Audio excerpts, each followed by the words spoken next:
We are activating your unique self-discovery one show at a time. The Orchard of Wisdom Self-Discovery podcast are at your fingertips, just waiting to inspire and invite you in discovering just how awesome you really are and how to navigate through life in joy, enrichment, personal abundance, in mind, body, spirit, heart, and soul. All the people we bring you are here to serve you on your journey of life. Do enjoy our next show. Good morning, good afternoon, and good evening, everybody. Welcome back to another edition of Building Your Business right here on selfdiscoverymedia.com. I'm your host, Sarah Troy, and my guest today is Murray Sabrin. We're going to be talking about your finances. We're going to be talking about your health. We're going to be talking about his latest book, which is From Immigrant to Public Intellectual, The American Story. We have a lot to talk about this year, and we're going to start your new year off. We're kind of the right footing. Some inspiration to help you in the right direction, but also some wonderful tidbits and things that you can apply.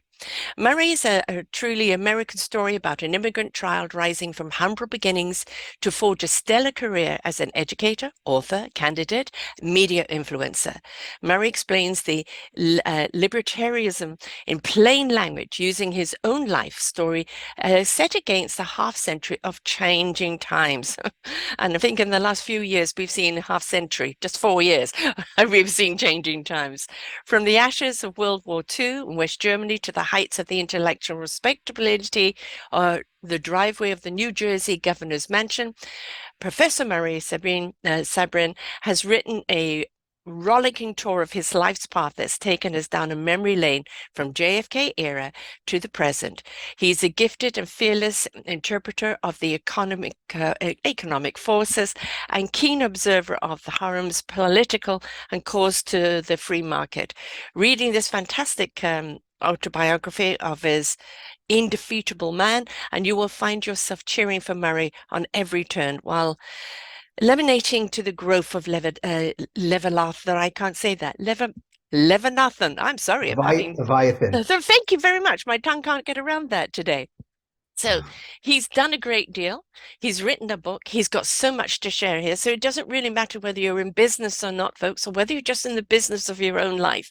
There's a lot that we're going to be teaching you here today, sharing with you, inspiring with you. And it all starts with Murray. Welcome to the show, Murray.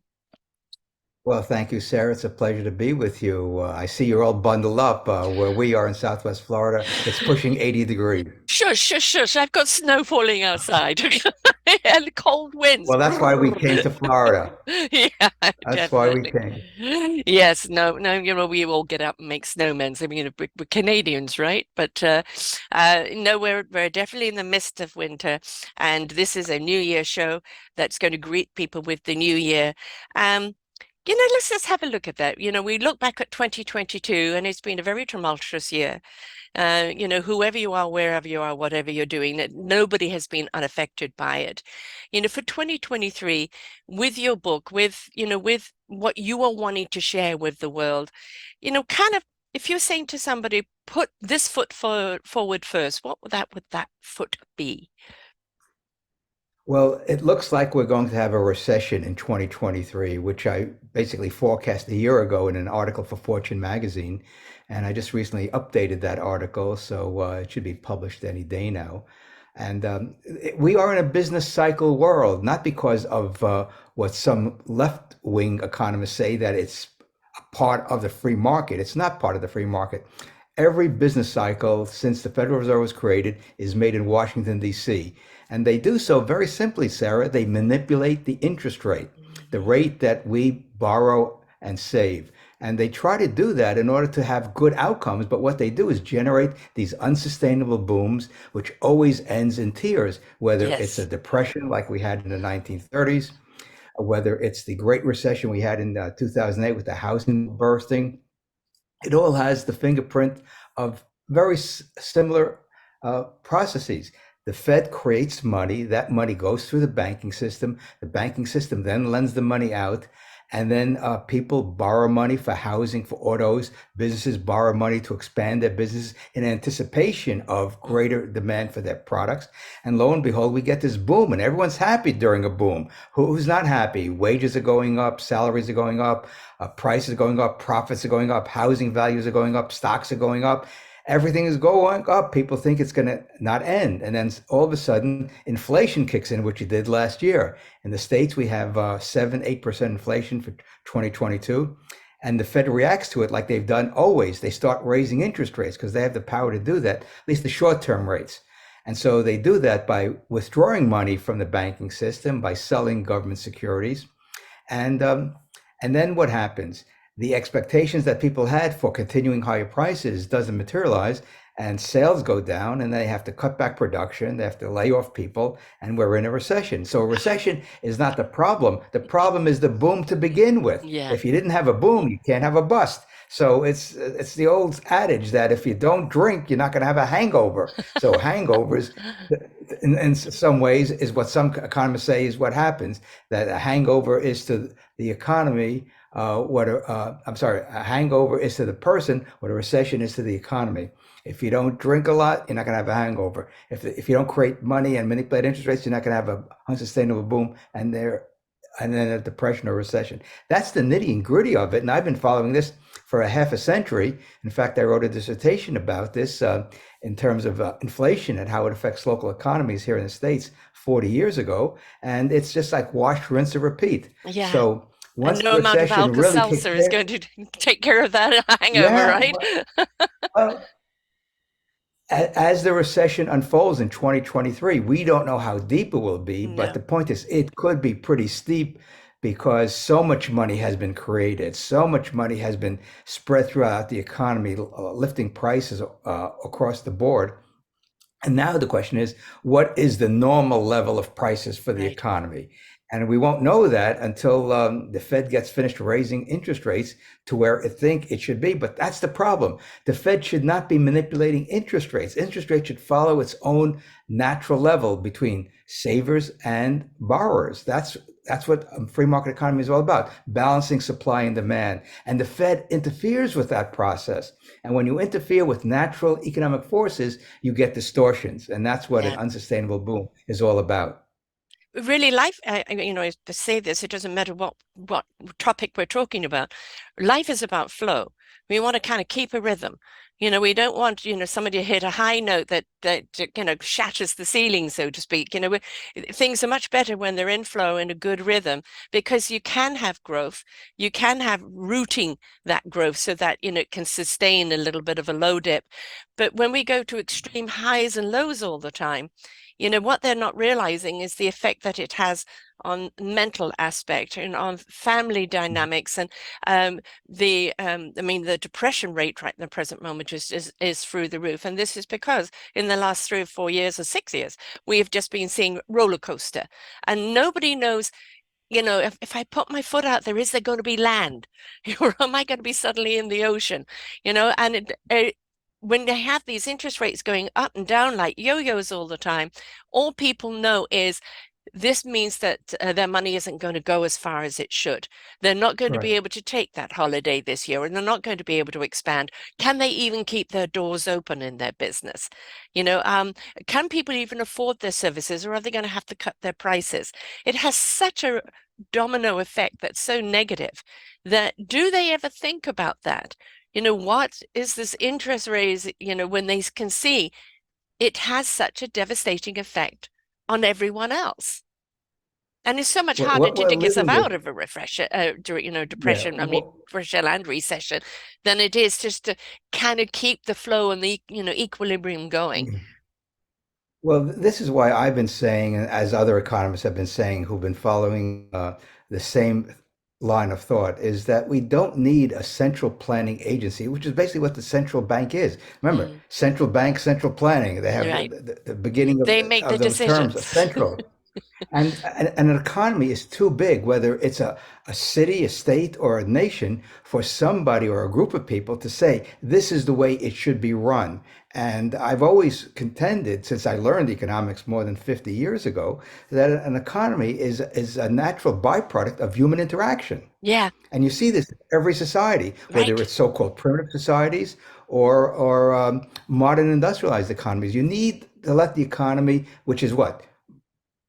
Consumers, producers, buyers, and sellers find their own way and people make mistakes. No one's saying that in a free market economy there aren't mistakes. There are always mistakes in a free market economy. People misjudge the state of the demand for their product. They build up too much inventory, and only that company is affected. Hmm. But when you have a systematic downturn in the economy, that's because there's some central planning institution, in this case, the central bank, trying to regulate the economy in terms of what it thinks is best for interest rates and wages, in terms of what they do affects wages. Right now, people are hurting. Not only are prices going up, their interest rate that they get on savings is lower than the rate of inflation. So they're losing purchasing power on their savings in a savings account or a money market fund.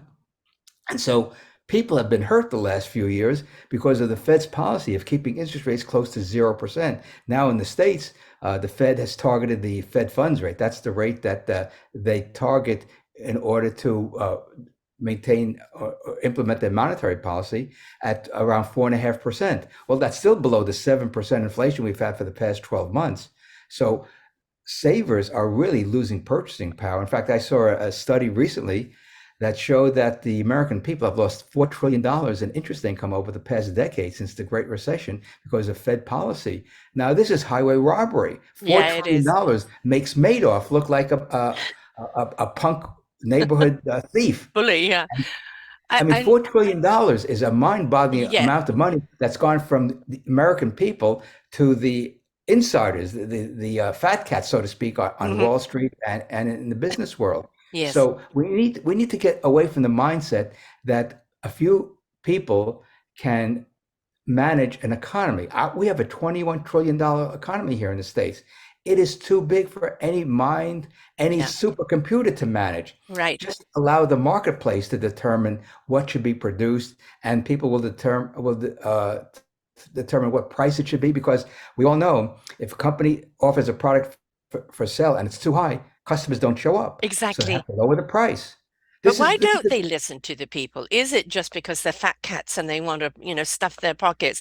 Where is this arrogance or even ignorance coming from? Or is it just it's just been a status quo that you've always had these certain people conducting everybody else's lives and kind of playing puppeteer with them, pulling the strings and not listening to the people, not listening to the economists, not listening to the fact that you did this before, look what happened. Mhm. If you've got people suddenly having to pay $1,000 more on their mortgage every month, where is that meant to come from? And, Well, and it's like I don't, are they so far detached to what really is going on the home front that or they just simply don't care? There are two things operational here, and I've been studying this for a long time, and it seems crystal clear to me. The Great Depression was one of the defining moments of Western civilization, where you had tremendous unemployment. In the States, it reached 25% in 1933. The Mm. stock market went down nearly 90% in 3 years. And so the people in Washington, starting with President Hoover, said, we in the federal government, who's a Republican, by the way, said we as a country need to do something for the people. So they Yes. started doing everything, and guess what? It didn't work. When Roosevelt got in, who, by the way, ran on a very fiscal conservative platform in 1932 and was overwhelmingly elected in a landslide victory, what did he do? He continued Hoover's policies. And so the Depression that historically in the United States lasted a year or two or three at most, lasted a full decade or more because government intervention in prices and wages and production and in the monetary arena just distorted the whole economy. Hmm. And from then on, the federal government took on the responsibility of, quote, managing the economy with the Full Employment Act of 1946 and other acts since then. And the Federal Reserve started manipulating interest rates. And here's the beautiful thing about what I'm talking about. Despite all the interventions by government, taxes, spending, regulation, monetary policy, trade policy, entrepreneurs in both the US, Canada, and Western Europe are great people who continue to invent and innovate and Hmm. create. And that's why the standard of living is as high as it is today. And you look around the country, we're having this conversation. We couldn't have this Yeah. conversation 20, 30 years ago, Right. where we're reaching people all across the globe at Yes. virtually no cost. Think about Exactly. what it cost years ago. It would be um, so incredibly expensive to do a video chat or podcast on the internet that only wealthy people can do it. I'm Exactly. I'm working on a laptop now. I Yeah. remember my older brother bought a laptop, I think it was 25 years ago. It was $11,000 in 1990 or $1985. That's comparable to about $30,000 today. For $30,000, you can virtually get a supercomputer. I'm sitting on a laptop that I think costs $12 or $1,500. I don't Hmm. know. I think it was more $1,800. But it's an incredible piece of equipment that Yes. it's light, portable, and you can reach anybody in the world who has an internet connection. I That's the think the social. thing, but I mean, this is the reason why I do this. I've been doing it for over 10 and a half years now, is that why should certain information only be for the elitist? Right. Right? Is that, while we're busy pointing fingers at everybody else, there's three pointing back at us as saying, but what are you going to do about it? Because if we just sit back and say, okay, carry on destroying our lives, and we don't do anything about it, the more we learn about what is going on, the more we are empowered by Mhm. learning what we can do about it collectively, without the pitchforks and the guns and the uprisings. We can have a restructure. And I believe very much that restructure is coming from the individual Right. solopreneurs, the smaller entrepreneurs.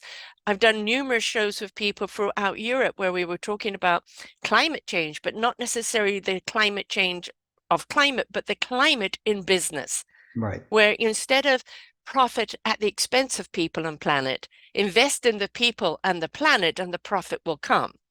And this mentality is changing now, a more consciousness business.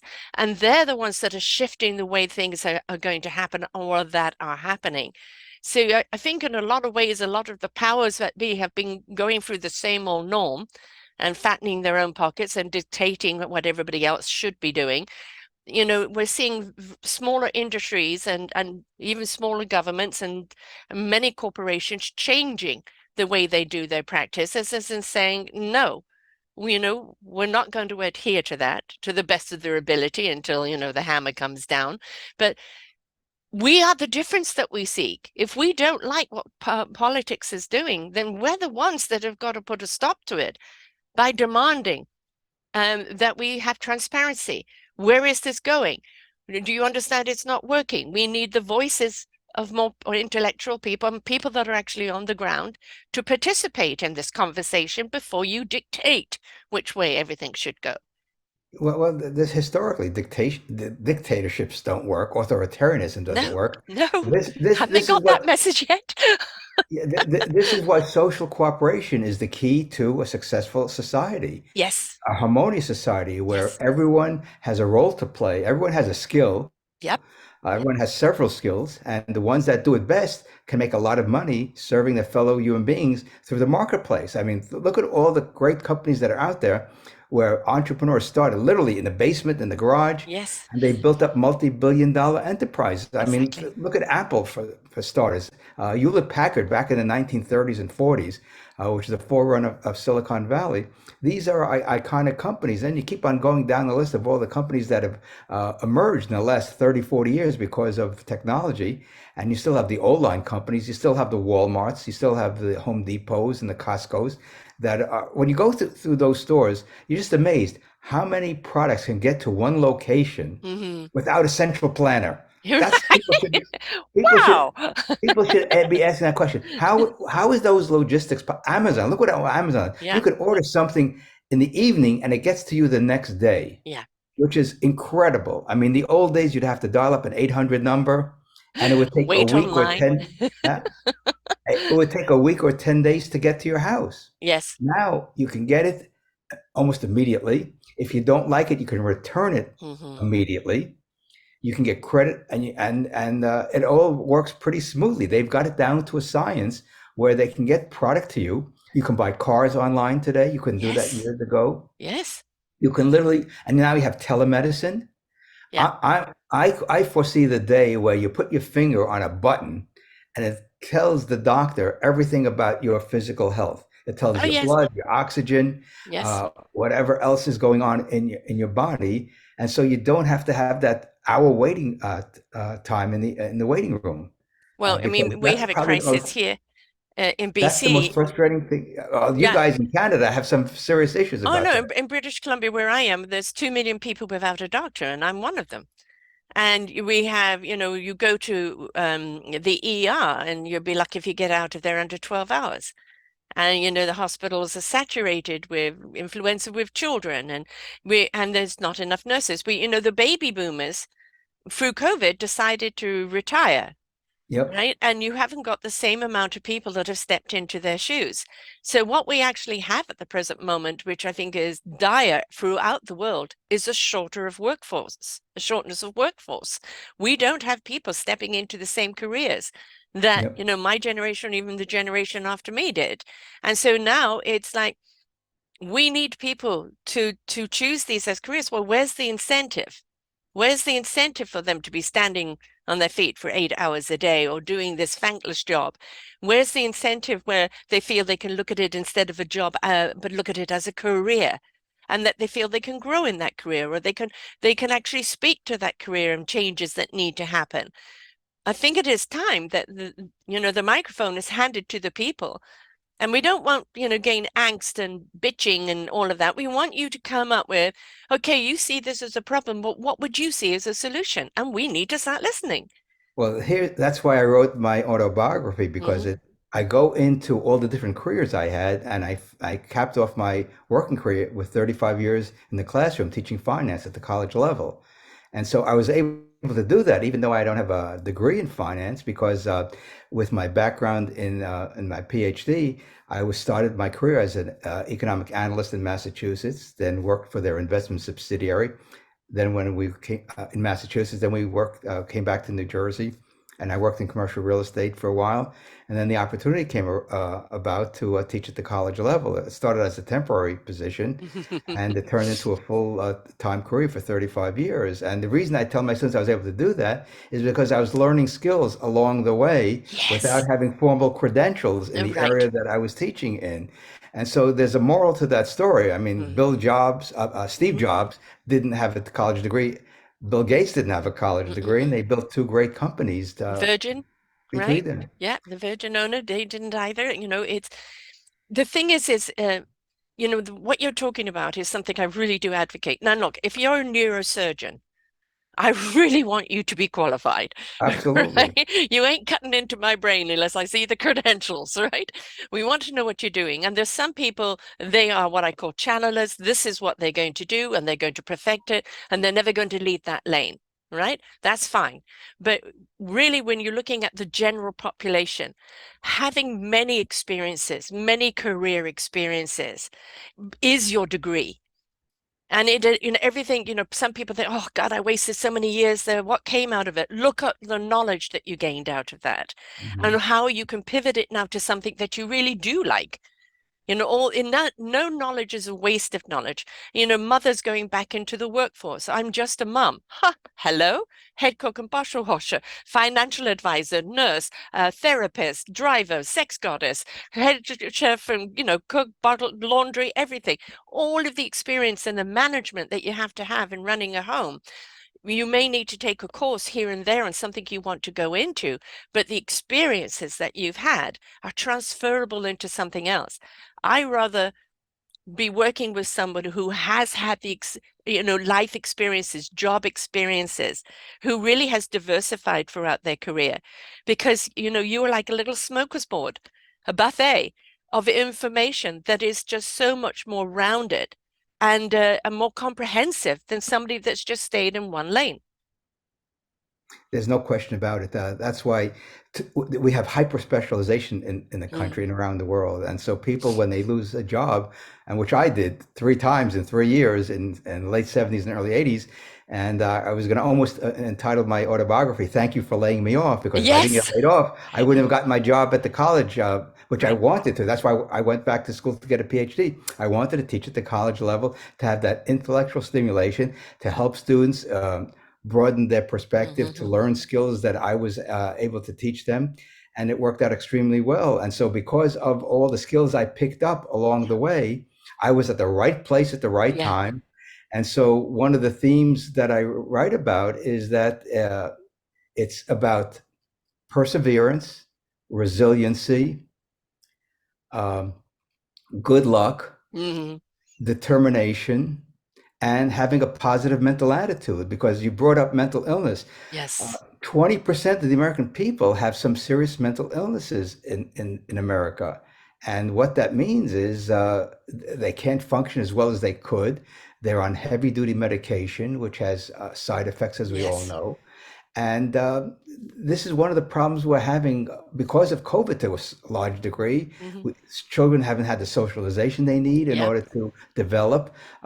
People have been isolated. A sad story, my last term teaching when COVID hit, the spring of 2020, one of my former students from the early 90s came back to take a course with me, securities investments.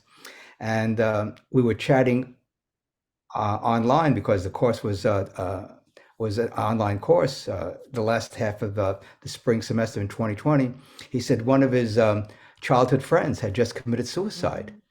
and that's just one individual in northern New Jersey. So you can imagine multiply that across the country, and Oh, you get yeah. a sense of the magnitude of what happened at the early stages of COVID. You can imagine what's happened in 2021 and 2022. Right. So, We've just had a gentleman that is very well known in the entertainment industry.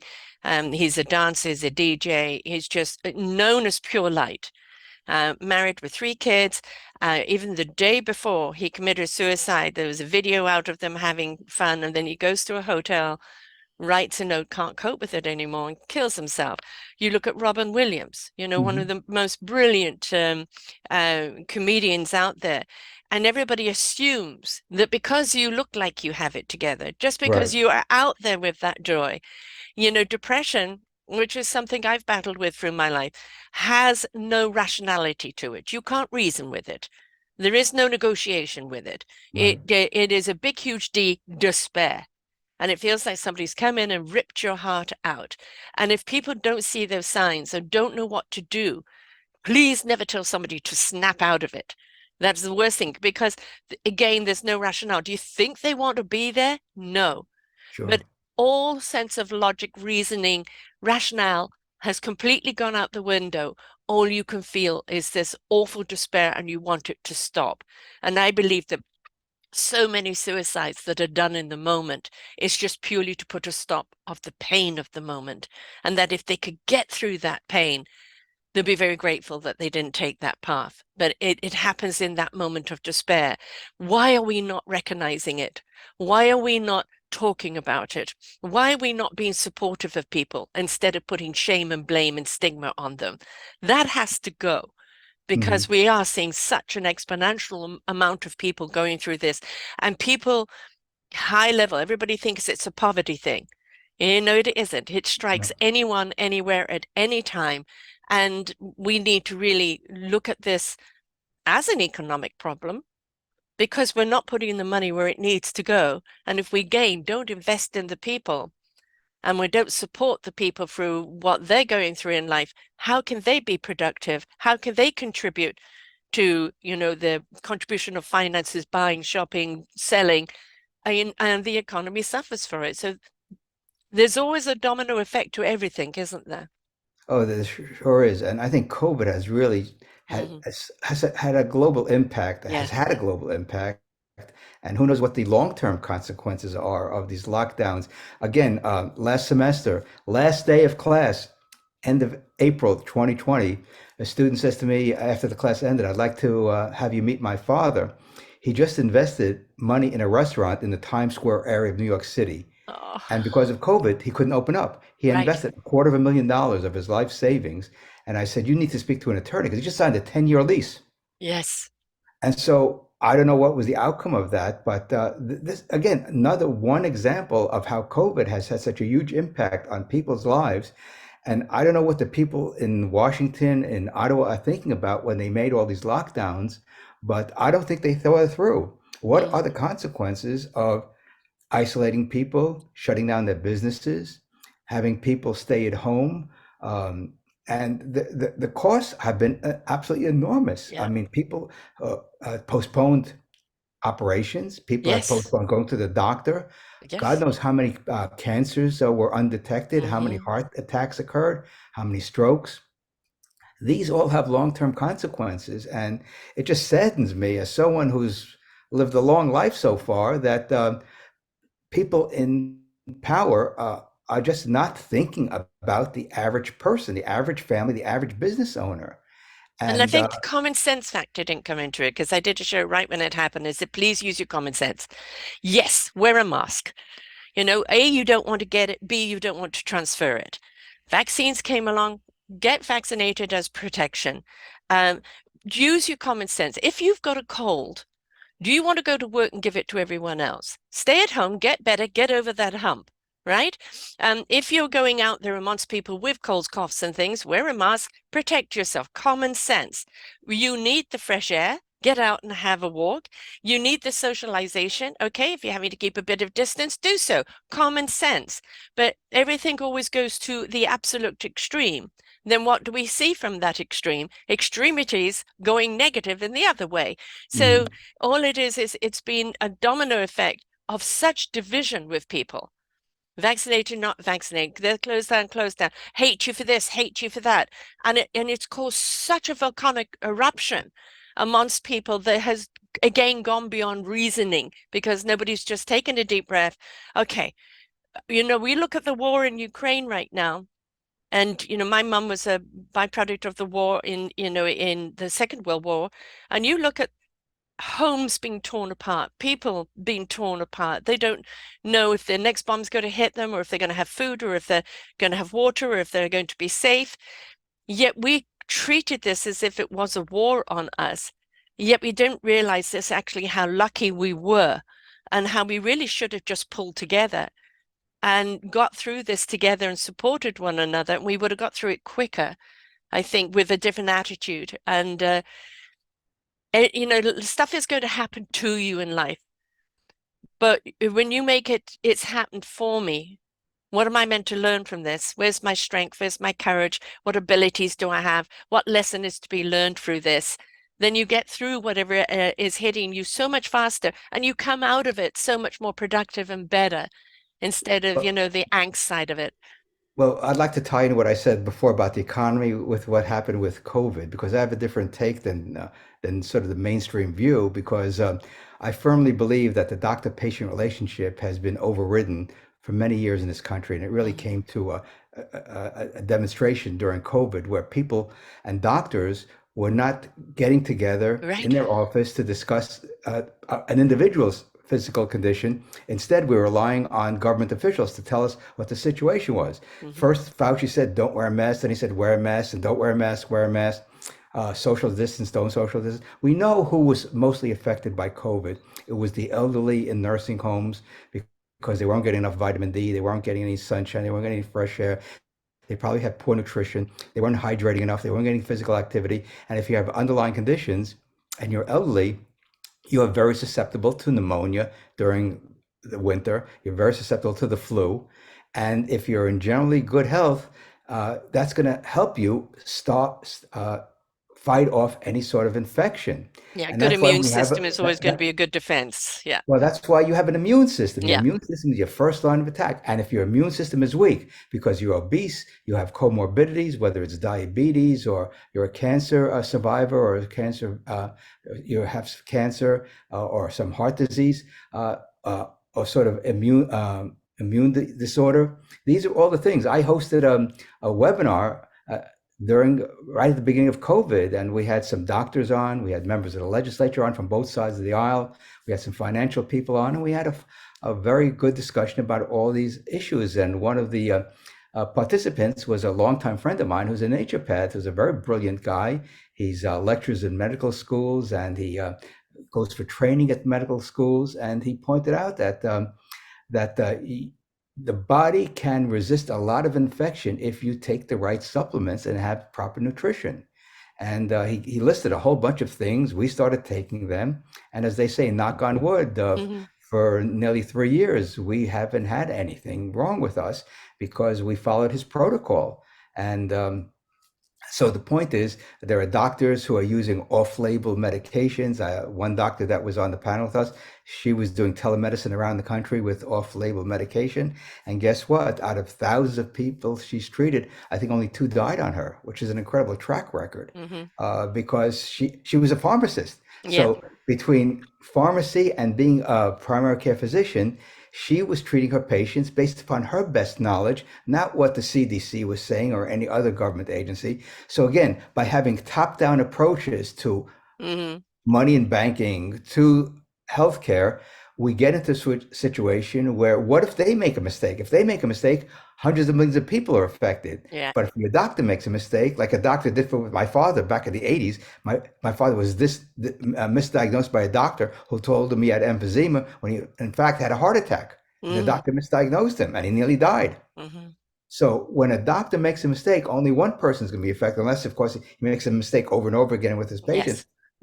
But if government doctors tell us that, or the government officials tell you this is what you should be doing, and it's not working very well, then a lot of people are going to be adversely impacted. So the point I want to make here is that the doctor-patient relationship should be at the heart of medicine, It good should medical be. care, Yes.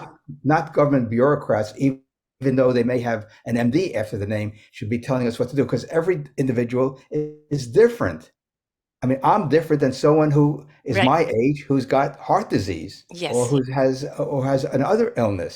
But the other So, thing is pharmaceutical has to be out of the business.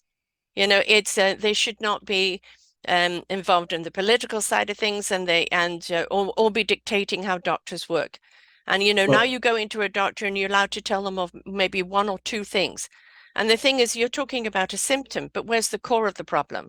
And how are mhm. they going to get to the core of the problem unless they really listen to you and let you speak it out of what is going on? Now they can actually kind of assess really where the problem lies, not just the symptom that's there, but we don't give that time, Well, right? here's the problem, Sarah. My friend, the naturopath, one of his fortes is reading the blood chemistry of his patients, Mm-hmm. because he said doctors are pretty good at it, but they're not good enough to diagnose what is the underlying reason that someone has these symptoms.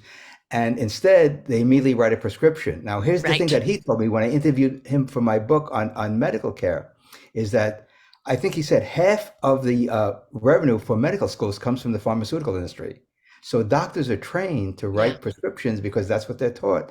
And when he lectures to medical students, he asks them, how much nutrition training do you get? They said maybe a few hours at most. If, if, If if, so, we know that the body is a biochemical entity. yeah. I mean, that's just common sense. So the question is, what biochemical problems arise that lead to these symptoms?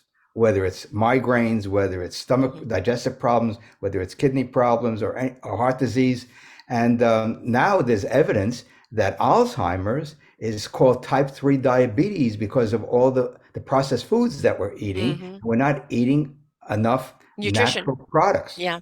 And Yeah. this is where I think medicine and nutrition have to come together, because the beneficiaries will be the general population. And in the States, I don't know if you've seen the data, but I've seen the data from the CDC.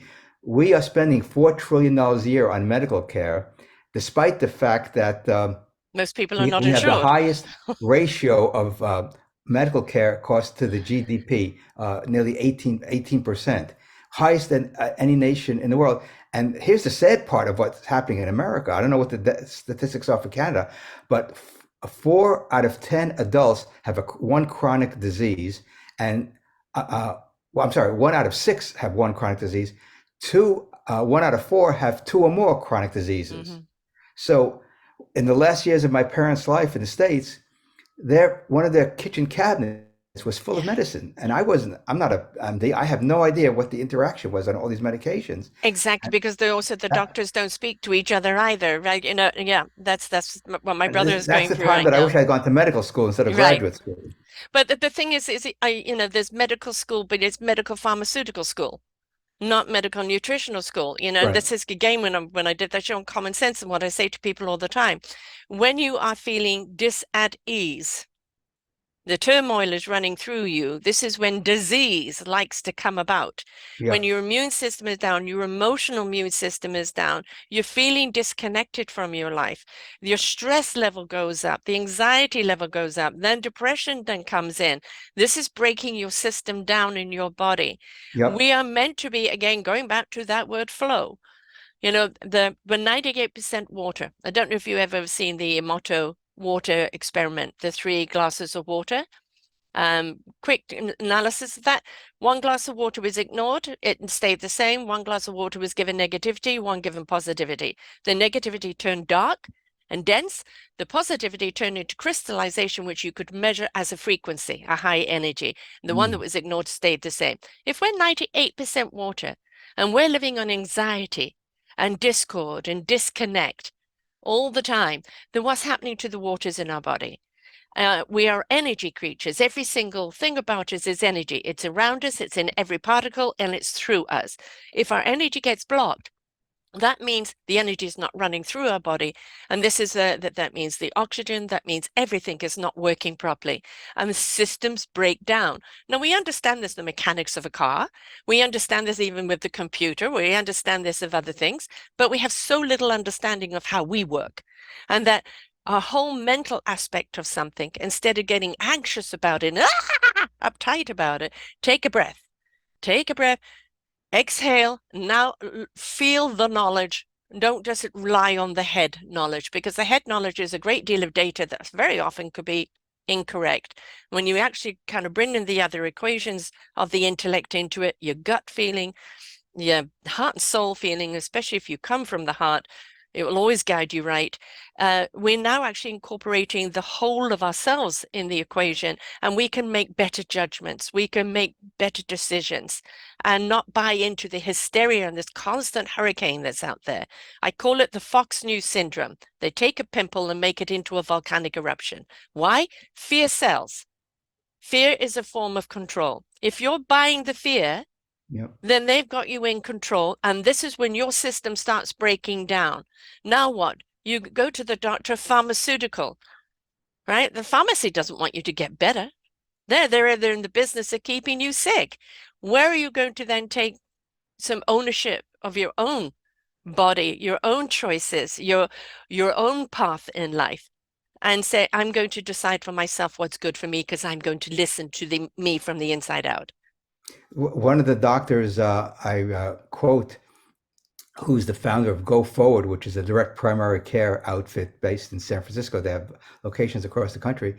He decided to become a doctor when he was 5 because his father was an emergency room physician Mhm. in the South Bronx. And he saw patients lining up there for hours to get Yeah, treated. And of course, they didn't get any better because they just got a very skimpy treatment. you're And right. so, as this 5-year-old decided to become a doctor, he said, the problem we have in American medicine, and I'm sure it's in Canada also, is we have Western sick medicine care. as a We general. have sick care. We go to the Yes, doctor when we're sick.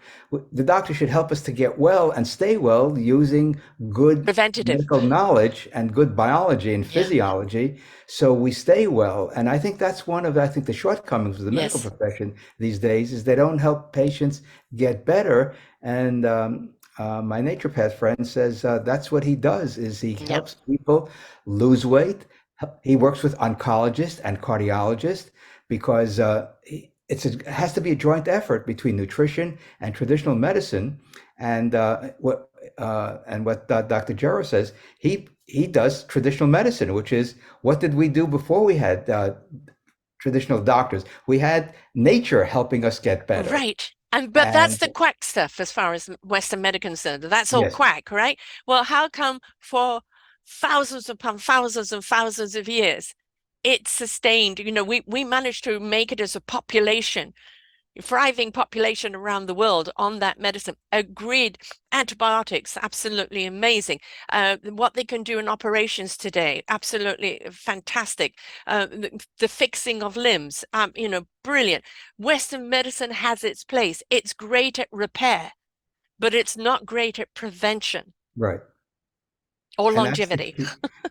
That's what I've been trying to do. My wife and I have been taking supplements for more than 50 years, and It basically works because you need to keep your body in shape. Your body Yes. is like you said, it's like a machine. Yes. All the parts have to work together Hmm. in order to have optimal health, and that's why wellness is such a critical part of our experience as human beings. If we're well, not only are we physically well, it's psychologically pleasing Yes. as well.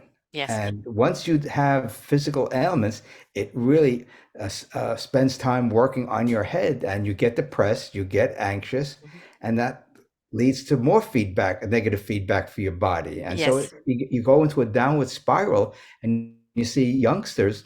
When I'm talking about young, I'm talking about teenagers and young adults that they're on heavy duty medication because they just can't cope. And um, and we But not have a teaching those navigational skills of how to cope, and how one to of the things balance. we have here in America, again, I don't know the Canadian experience, but the data show 40% of American adults are obese. That number is supposed to go to 50% by Mm, 2030. And we mm, know the relationship between obesity and diabetes and heart disease and yes. cancer and all sorts of other chronic illnesses. So we have a lot of work to do in America to get the American people healthy. And by spending all this money, it seems not to be working. The other problem with the obesity thing, it's not about the amount of food they eat. It's the Right, fact the food they eat is so full of chemicals and have zero nutrition. And right. it leaves them hungry because if you don't have the right nutrition in your body is craving. And so they go and eat more and eat more and eat more, and it's not working. Excuse me, I'm going to see. Excuse me. I looked at the Excuse snow Gesundheit. outside and I decided to sneeze. But there are so many malnutrition people out there that are overweight, and Yep. it's purely because they're not getting the right nutrition in the body, and the body is begging for it. And the more and more, and of course, what happens in poverty, you go for the bulk that makes you feel full. And the Right. bulk is the cheapest, but that's the stuff that's filled with the most chemical and preservatives, and that's the worst thing for your body. And it's the carbohydrates, it's the sugars, Yeah. it's the bad fats. And when you put that in a combination, and you're sedentary because of the computer and Yes. the smartphones, again, when I was growing up as a college student in the 1960s, you rarely saw an obese person on campus because everyone was active. Yeah, and everybody's running from one class to the other. That's at the other end of the campus. And we didn't have the internet. You didn't have a Yeah. computer. You didn't have it. You had to go to the library. You sat down in the library, then Hmm. you'd walk around and get fresh air and things like that. But it's a sad commentary on where American health is today, and it's because of all these forces that have combined to make the American people overweight and malnourished, But which is but really there's ironic. another huge aspect to this. People have become what I call headliners, right? They will talk about a headline, but they won't read the rest of the article. Mm, They're not listening, they're not reading, they're not talking to each other. It's the hysteria of the headline, the emoji, the wanting the quick fix, the wanting the quick this and that, and there's not the depth. We're not encouraging deep conversations. Like these shows will only go out to people that are really wanting to listen, to learn, and to absorb information that's going to make their lives better. But I'm not that 1 minute, 2 minute quick right. Tinseltown fix because that is just the band-aid. That is just the sugar high, right? And one of the big problems we see today is the fact that people literally head down on the phone while there's somebody sitting across the table on their phone and nobody's talking with each other. We have to speak with one another.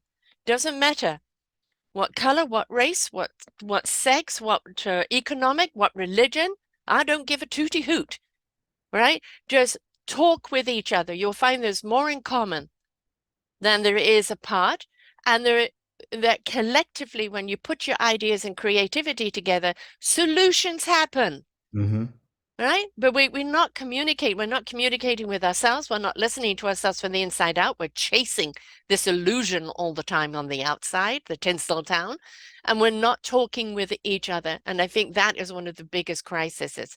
And a lot of people must say, what's this got to do with business? Well, I believe that your health is your wealth.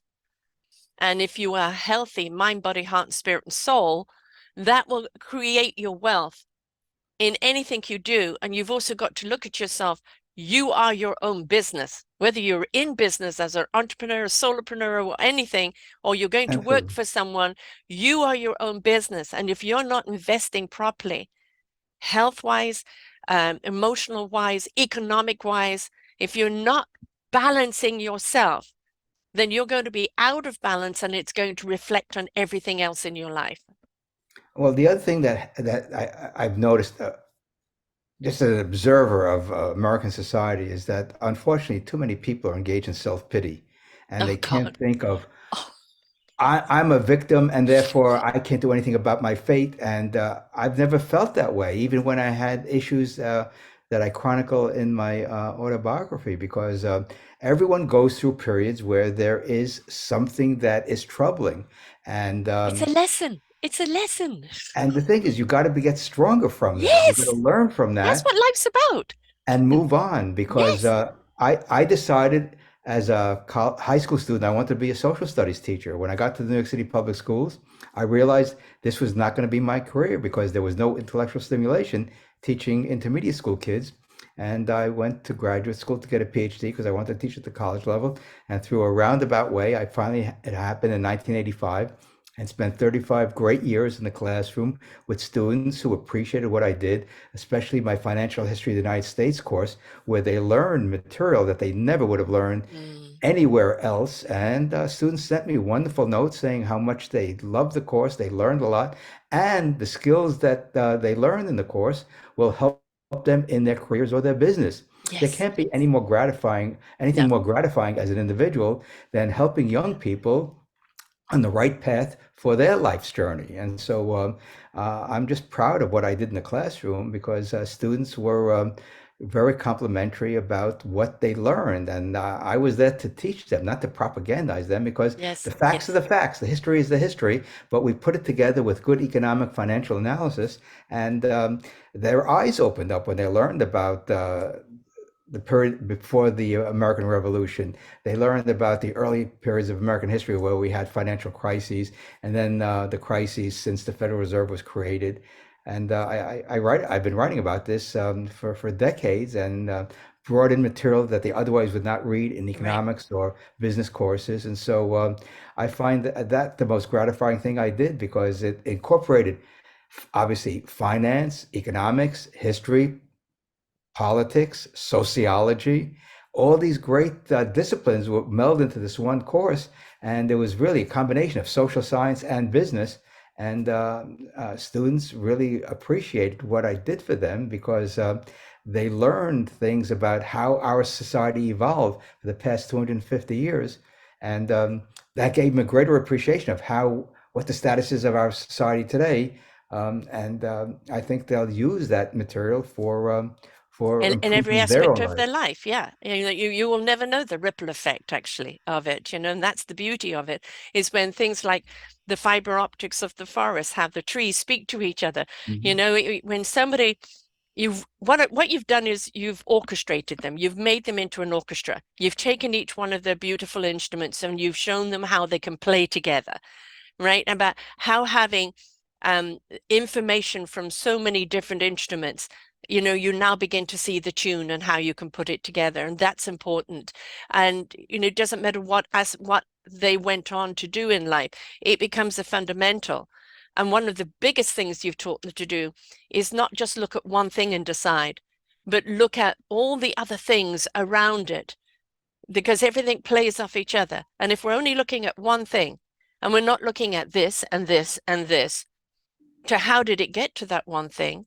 How do we move on from that one thing? Well, if you're not willing to look elsewhere, you're only going to be dug down on the one thing. We have got to look at the whole arena for us to make a decision on how to move forward.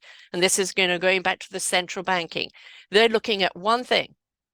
They're not taking in the whole orchestra, all of the players, all of the instruments. They've decided on one piece of music, and it's like, nails on the chalkboard. It's not working, right? When you listen to all of the other instrumentalists and they say, yes, this is a beautiful piece, but how about we did this? Or how about we do that? How about we do this? You now end up with a piece of music that everybody's willing to listen to.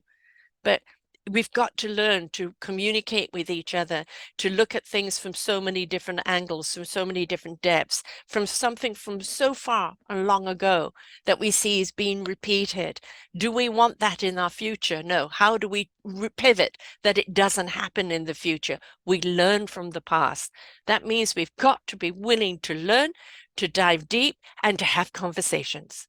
And you've given your students those skills to take in every aspect of their lives.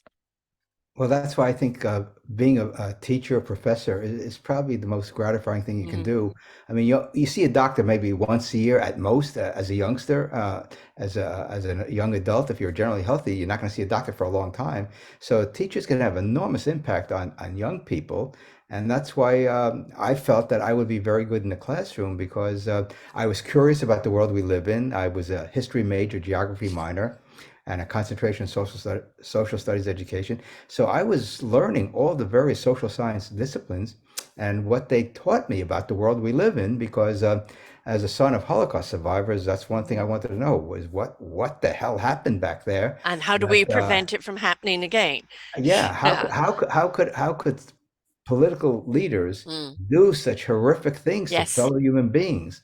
that And was that's the thing that no is heart for a start. Yeah.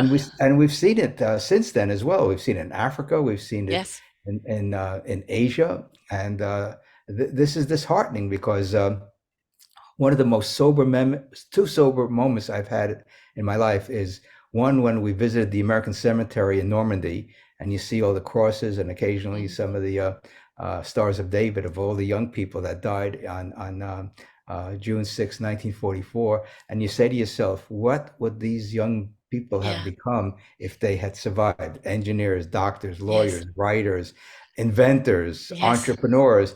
And then you go to the War Museum in Saigon, and you see all the things that happened during the Vietnam War, and the horrific events that occurred in Vietnam. And when we travel through the country from north to south, there's hardly any old people there. It's all young people Mm. because some of the old people died during the war in the 60s and early 70s.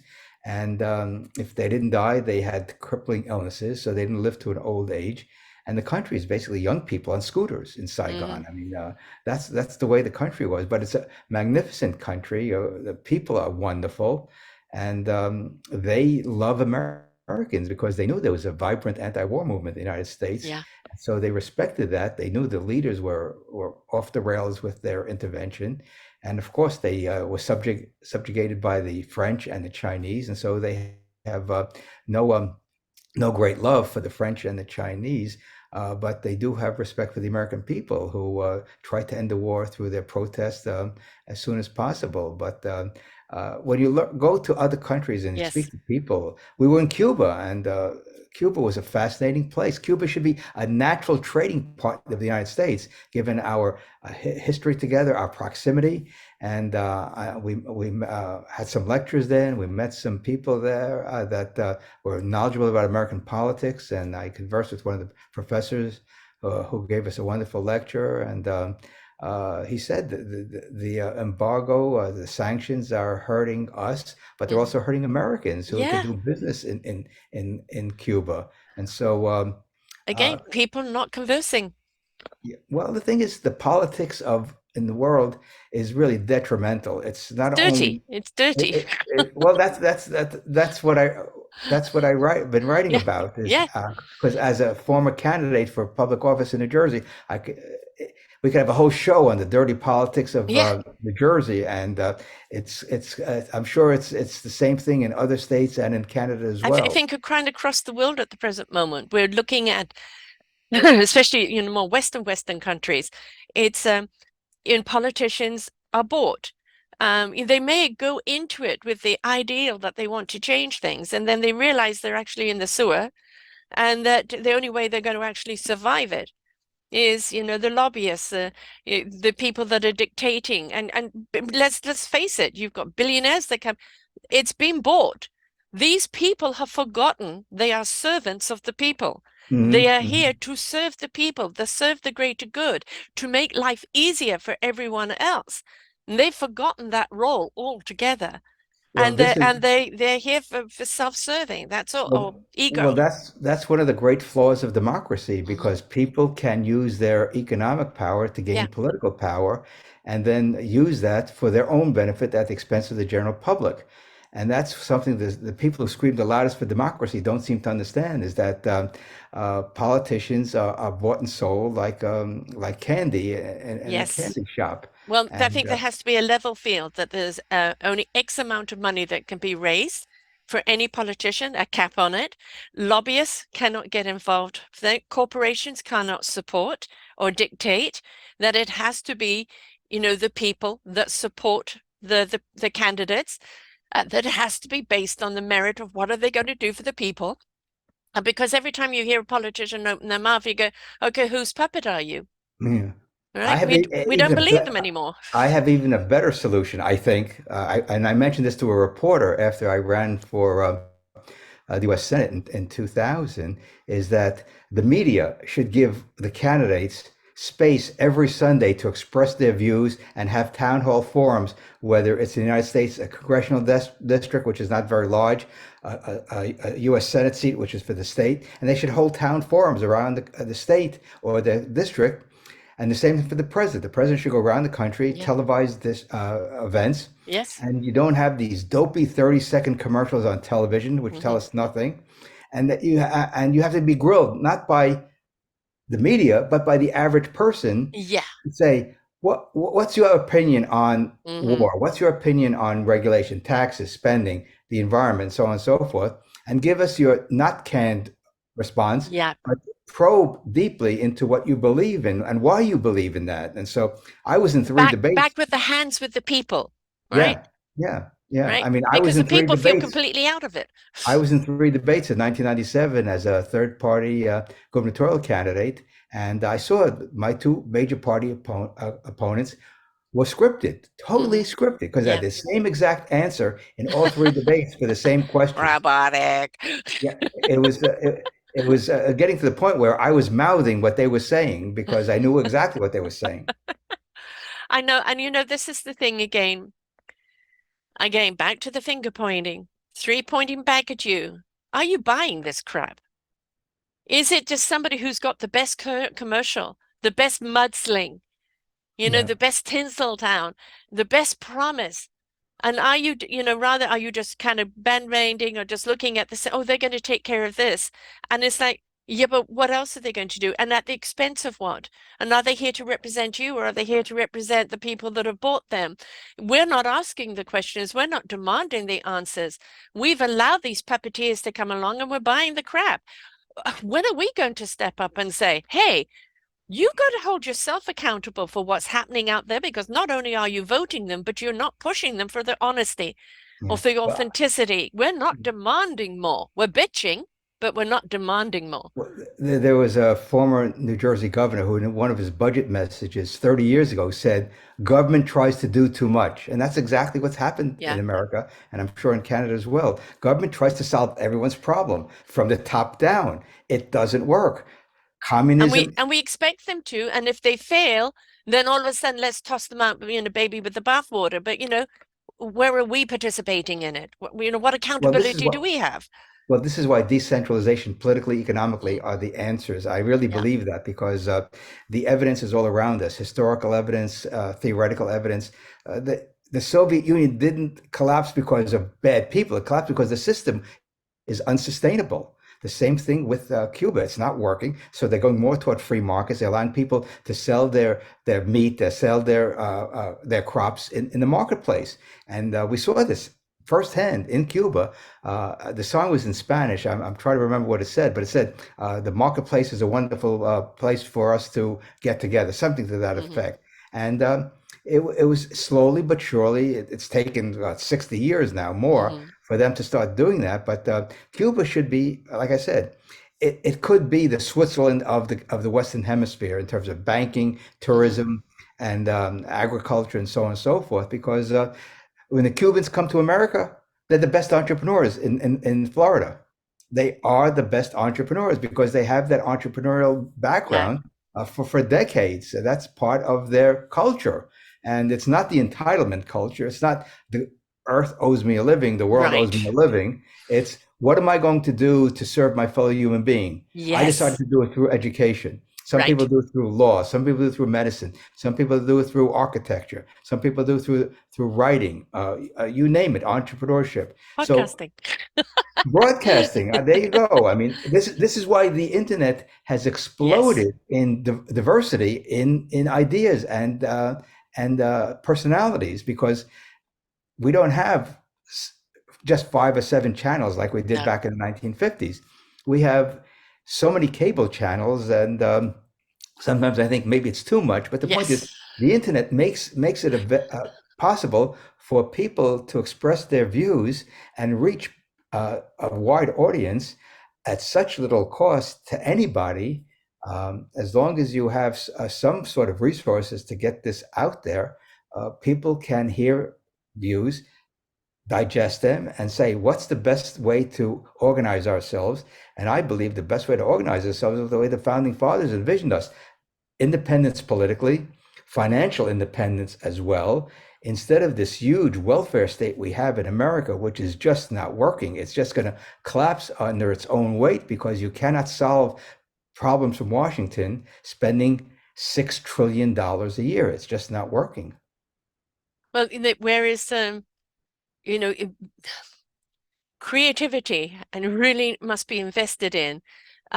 When a person works, they have self-esteem, they feel they're a contributor, they have self-value, and then that money they take home has more value to them. Right. Absolutely. Now, are there people that can't, because of circumstances? I have a whole veterans channel, and one thing I love about the veteran, because I'm anti-war, but what these veterans have done, they came home and realized what they needed wasn't out there in the way of support for the post-traumatic stress, for the fellow man, etc. They created organizations. They created what they needed. And they're out there supporting not just the other veterans, but anybody else that's going through what they're going through because they understand. They didn't Hmm. sit back and wait for the government Right. because they knew nothing was going to happen. And we've got to realize this, that if our lives aren't working the way we want them to work because of government interference, we're going to have to get together and be creative and create the things that we want. We've we've got to actually understand, without too much blame towards people that have sat back and just taken the money and lost their zest for life, is that they've been puppeteers, puppets for so long, and Yep. they've been dictated for so long that where is the incentive? They're so switched off to life. A lot of apathy is happening there, or a lot of anger. As you said, entitlement. You own me. I'm living. You should support me. No, you're here to have a human experience, which means ups and downs. You're meant to learn from these experiences so that you can be of better service to one another. That is Hmm. what it's about. It's the village mentality of everybody being there to support one another, and to respect the journey that each one of us had. And without judgment, without blame, without shame, support people in their own personal growth. And when you've got the ivory towers pulling the strings all the time and they're so detached from what's really going on, then we're never going to actually get to the root or the core problem, which is humanity at the present moment is feeling so disconnected, is feeling so lost, is feeling so battered. And we need to open up our hearts to one another and say, I'm here, I'm willing to listen, let's do this together. Absolutely. Absolutely. I mean, this is what social cooperation is all Yeah. about. It allows us to express ourselves peacefully. So Yes. I'm with you on the anti-war situation Right. because we cannot solve the problems by force of arms. It just doesn't No, work. no. Uh, It I creates mean, more problems. oh That's my all. goodness. I Yeah. mean, like I said, going through the cemetery in Mm, Normandy was just it was an incredible experience to see that, and then going through the War Museum in Saigon. I mean, every American should go visit that online if they can't get there in yeah. person because it'll send chills up your spine. I mean, my parents were the only ones in their families to survive World War II, and Mm, growing up, I would ask them about their experiences. And the amazing thing about their experience is that they never expressed any bitterness, no. any hatred toward Germany. In fact, when I told my father in 1992 we were visiting Germany, he was thrilled that I would visit possibly the place that I was born, right Mm, outside of Munich. And we got to Munich, but we couldn't get to the little town because we were on a bus tour. But he had an admiration for German culture and society. hmm But he decided to come to America in 1949, and that's when we came here. And we've been here ever since, and my parents had a full life. They passed away in their late 80s. And so this is what I try to do in my writings is yeah, to be upbeat, have a positive mental attitude, and work for things that are working. It's called right. free markets. It's called respect Yeah, for each other yes, and peaceful cooperation around the world, which is what the founders envisioned for America. So exactly. I'm basically in even though I'm an immigrant, I feel like I'm as American as anyone else because I have no recollection of being anything but an American. Right. But I took an oath to uphold the Constitution and respect the laws of the land. That makes sense. There are a lot of laws I don't think are very good. Right. So you try to change that through the legislative process, through speaking out. But we have enormous opportunity, not only here in Canada and around the world, is to have a more peaceful, productive, hmm and world that people can communicate with each other and respect each other and enjoy the benefits of each other's talents and skills. And that's what we see in the marketplace, not only of ideas, but in the marketplace of goods and services. Yeah. My father was a squadron leader in the war and fighter pilot and did a lot of stealth flying at night to get spies out, of places. And at the end, there was only like, I think, two of his mates from the squadron. One just sat down one day and said, I'm tired and dropped dead. And my dad had a heart attack at 40 and then died at 45 Mm. and wouldn't talk about the war.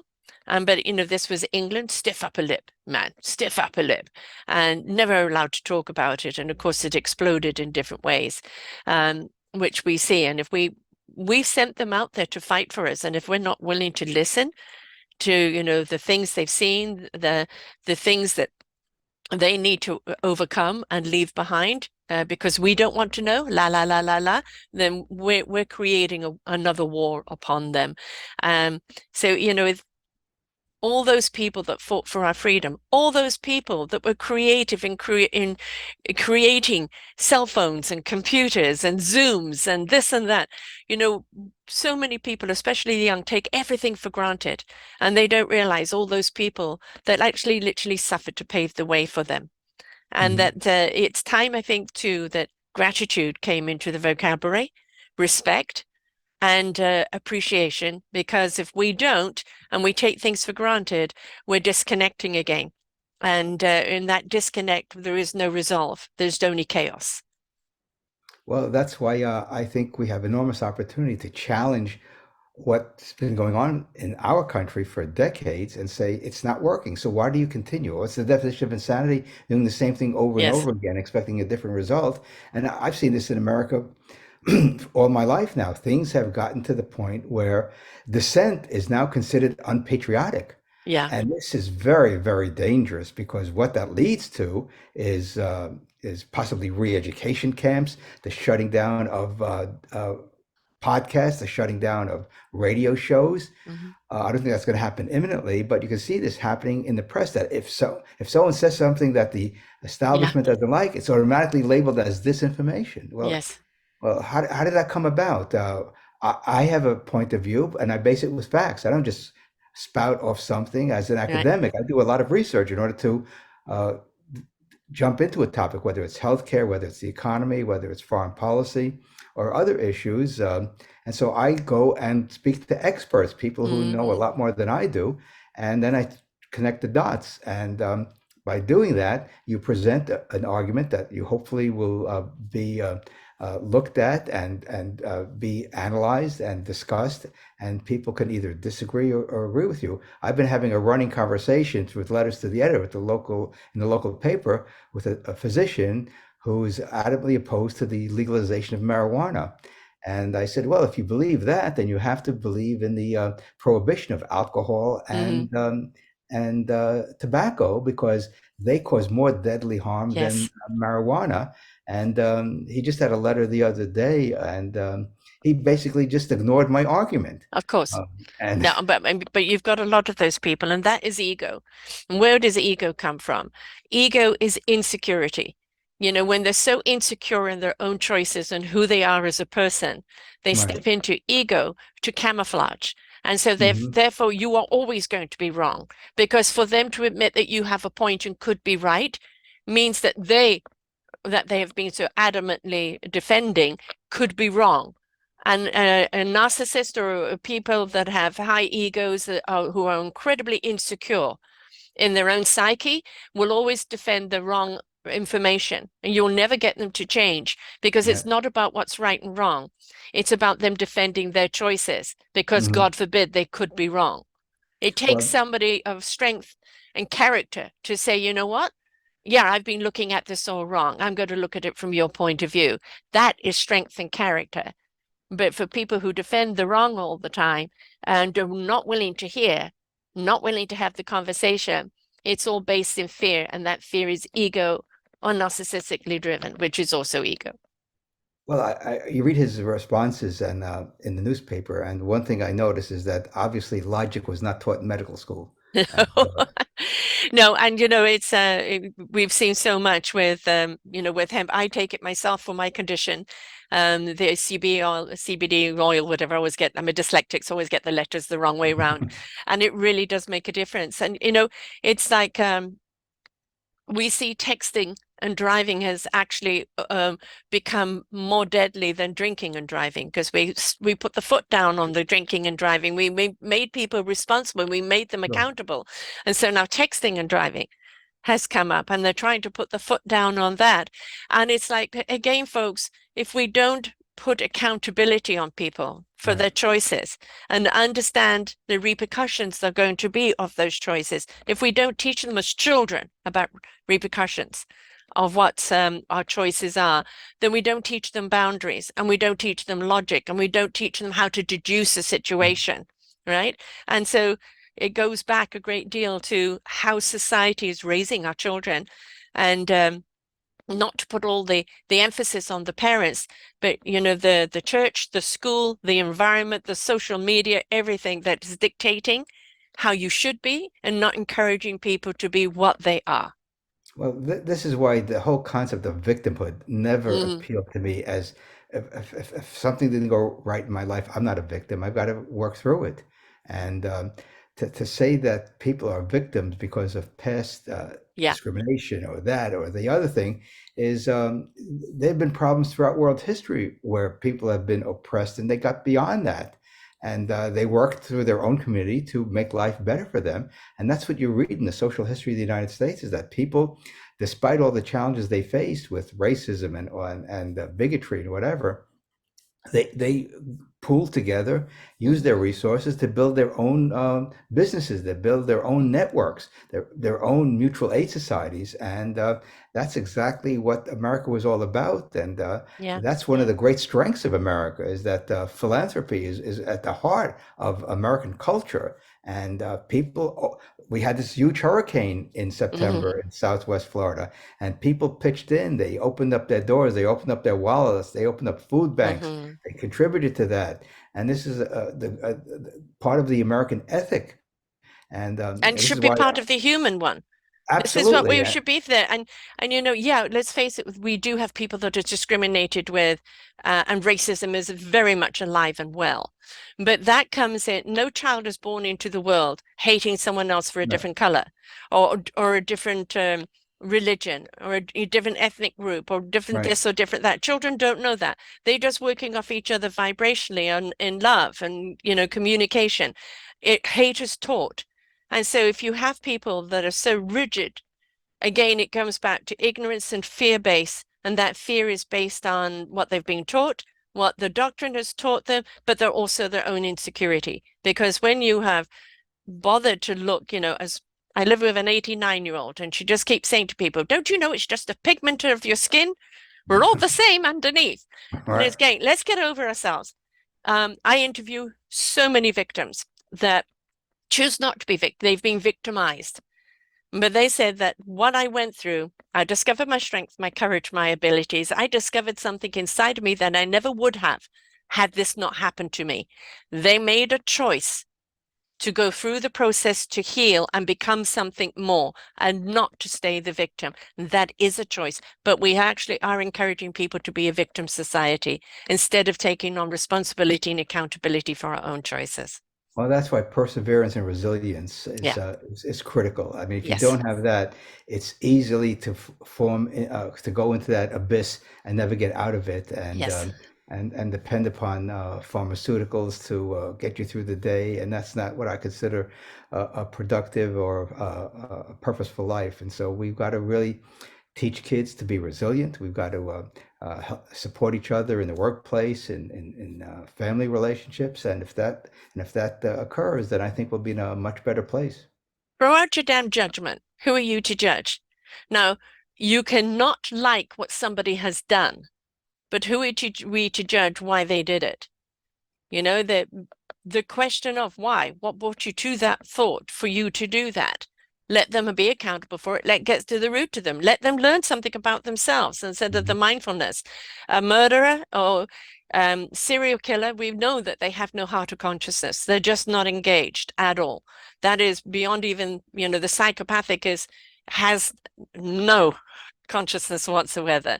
They do it because it's something that they just kind of enjoy doing, or it's, getting away with. And you have no rationale with people like that. We have to be open and willing to actually open up our hearts to one another. And I don't care what you are. I mean, I don't care what people are, what package they come in. This is purely a vehicle we've been given this lifetime Mhm. to have this experience in.